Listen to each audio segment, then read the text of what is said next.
Bonjour les amis, aujourd'hui petite présentation sur une X-Ray, donc c'est la X1. Le but dans la chaîne c'est de faire découvrir plein de styles de véhicules, donc en fait je trouvais ça sympa de vous présenter. C'est pas le véhicule le plus vendu sur le marché parce que c'est vraiment spécifique à la compétition. On a vraiment une garde au sol très basse, on a vraiment... Après c'est super mignon comme véhicule, moi je trouve par contre. Donc carrosserie toujours en Lexan. Là au niveau belle mécanique pareil on est servi. On a, alors c'est un peu système de planche à roulettes. On est sur un train avant flottant, on est sur un train arrière en suspension. Malgré tout, c'est un système de train arrière flottant aussi, malgré tout. Hein. C'est le même système. Donc en fait, il est tout flottant. C'est assez rigide comme voiture. Ça tient très bien la route. Quand c'est bien réglé, que ça marche bien, ça marche. Ça tient très bien la route.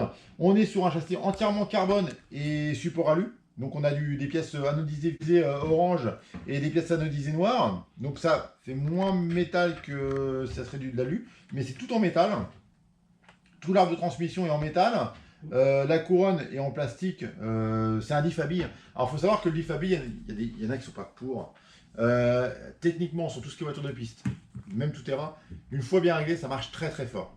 C'est pour moi le meilleur diff du marché. Après, c'est vrai que ça demande beaucoup de réglages et ça peut s'abîmer très rapidement si c'est mal réglé. Si on écrase trop, si on serre trop fort le diff, on mate les billes et du coup après on fait un tourne carré, on écrase un peu, on casse la partie ronde de la bille et du coup après ça tourne très mal.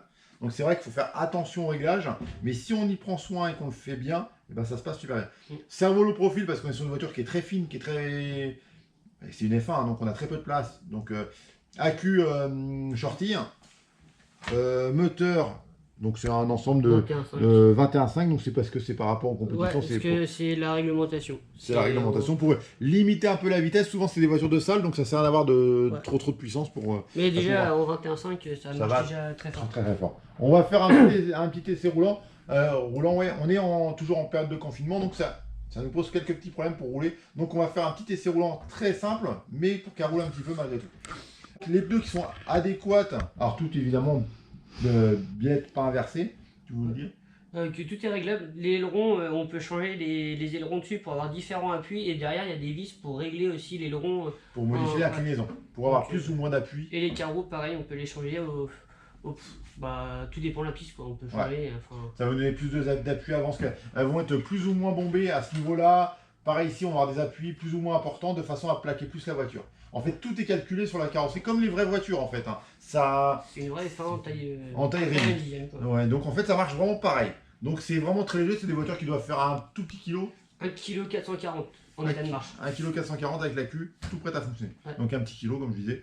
Et ben on va faire un petit roulage pour vous faire voir comment ça fonctionne.